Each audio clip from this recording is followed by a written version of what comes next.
Hey there friends, what's going on? It's Codiak here, back for another Assassin's Creed Valhalla video, and today we are checking out some leaks for an exciting new armor set coming to the game. We don't know when. That's the truth, that's the fact about leaks. You never know when they're going to be implemented into the game, but you can imagine with the River Raid update right around the corner that this brand new set will be coming either around that time, right before that time, or who knows, shortly after. Now the set in question is called the Hearthweru Set, and this has been circulating around the internet, around Reddit for about a day and a half now, so I'm excited that we're finally diving in and talking about some of the leaked content. I'll admit I am not smart enough to break into system files and find all of this stuff buried within the source code. I know there are a lot of incredibly talented people out there that do, and I appreciate them, which is why they're credited on the screen for all of the hard work in videos that they captured. Now, while I may not be a source code sleuth, I do know how to break down a gear set, but just remember, before we dive into anything, all of this stuff is subject to change. When it comes to leaks and things before they're actually official, all of it is subject to change. This is something that I talked about with Minecraft Dungeons. This is something I'm going to talk about with Assassin's Creed Valhalla. I don't want to see anybody in the comments saying, well, Codiak said it was going to be this, and now it's not. That's just not how it works with leaks. You guys probably know that by now, so I'm not really saying anything you guys haven't heard before. The Hearthweru Set is really interesting. The 2-piece bonus increases your attack for 3 hits after a block. Now, unfortunately, I couldn't find the details page. Nobody went into the details. I'm not sure why, but we don't actually get to see the stats behind that set bonus. But think about it. That's pretty cool. After a block, you get a guaranteed 3 hits. This is a completely new tactic for Ubisoft. Most of the time, the buffs are by duration, whether it be 5 seconds, 10 seconds. But here, you're getting a guaranteed 3 attacks with that bonus, and I think that's really good. Now, obviously, as they release more content into the game, new sets for players to explore, they're going to have to kind of reinvent the wheel and think of things that are different than sets they've released in the past. So you can see here, they're taking the timed factor, the duration of a buff, out of the mix completely, and that's really interesting.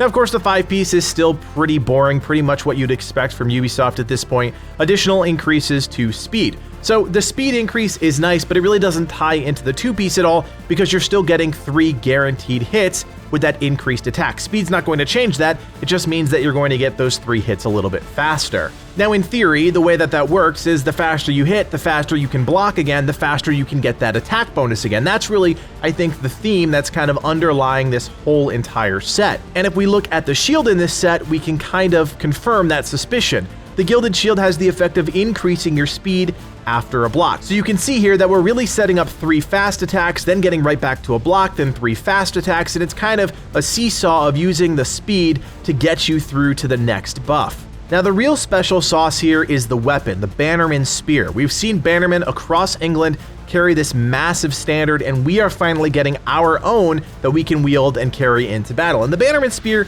is interesting, increases your attack when equipped with a shield. Now, obviously, this is meant to be used with the Gilded Shield, but I can already see some people's minds and their gears turning because there's a lot you can do here with the flexibility of this effect, increasing your attack with any shield. There's no other requirements, just that you're going to get some flat damage boost as long as you have a shield equipped in some capacity. Now, that's really interesting because it doesn't really lock you into using the Hearthguard set. You can really mix and match pieces of gear to get that added buff, specifically because the 2-piece bonus is what we care about, getting those enhanced 3 attacks after a block. I can already see 2 pieces of the Hearthguard set being mixed with 2 pieces of another set to give you an incredibly potent build. In terms of aesthetic, I think the Hearthweru set really taps into the same spirit as the Thane's armor we've talked about in other videos, but a little bit more English, if that makes sense. We see kind of the gold and blue colors that were part of the Thane's armor, but we see a lot more gold into the mix here, and it definitely feels a little bit more English than it does Norse. I think the set looks really cool, specifically the spear. I love that they're branching out, and there's not a lot you can do with spears in terms of design. Obviously, if you go into the glaive realm, we're talking about a completely different type of item, but in terms of a standard spear, I think it looks really cool. Adding the Raven clan sigil to the spear is a fantastic touch. Really makes you feel like you're carrying around your clan wherever you go. Now again, guys, the Hearthweru set is not in the game at this point. I want to be very clear. Things are subject to change, and hopefully we'll see it around the time of the River Raid update, which should be coming in February 2021. Now, there is no official release date for the River Raid update. There's no official release date for this set of gear, but I imagine we're going to be finding out very, very soon. February is right around the corner, and I think we've got a lot to look forward to. Anyways, guys, if you like that we're diving into some of this leaked content, let me know in the comments section below. It's not something that we usually do on the channel, but I'm excited to check out some new gear. Even after all that Diamond Rune slot drama, I am still very excited about new gear coming to the game, especially if it's part of the base game. Maybe this is a reward for doing the River Raid update. We have no idea. Only time will tell. Like I said, guys, if you enjoy this type of content, hit that thumbs up and of course subscribe to the channel. We've got a lot more Assassin's Creed Valhalla coming in 2021, so join up today and never miss another video. My name is Codiak, and from everyone here at Legacy Gaming, thanks for watching and play on.